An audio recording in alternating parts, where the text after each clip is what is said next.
Hello everyone, আবারও একটা ছোট মিনি ব্লগ নিয়ে তোমাদের সবার সাথে শেয়ার করছি। তো গত শনিবার ছিল ছুটির দিন, তাই শুক্রবার রাত্রে হঠাৎ করে প্ল্যান করে ঠিক করে নিলাম যে শনিবার সকালে বোলপুর যাব। তাই রাতারাতি হোটেল বুক করে শনিবার একটু বেলা হয়ে গেছিল বেড়াতে, পৌঁছে গেলাম হোটেলে।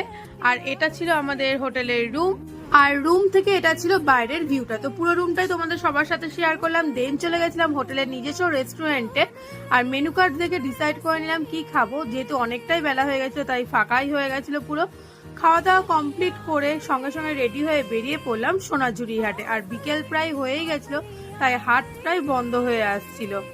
আর এই সোনাঝুরি হাটে তোমরা মোটামুটি সবাই জানো, জিনিস কিন্তু দেখলে শেষ হবে না। তাই সবার জন্য কিছু টুকটাক শপিং করে নিয়ে ওদের সাথে একটু নেচে নিলাম। এরপর খেয়ে নিলাম একটু আমপোড়া শরবত। তারপর সেখান থেকে আবারও হোটেলে এসে খেয়ে নিলাম গরম গরম চা। দেন সবাই মিলে একসাথে জমিয়ে আড্ডা দেওয়ার পর রাত্রে ডিনারটা একসাথে সারলাম। আর আজকের প্রথম দিনটা এইভাবেই কাটালাম।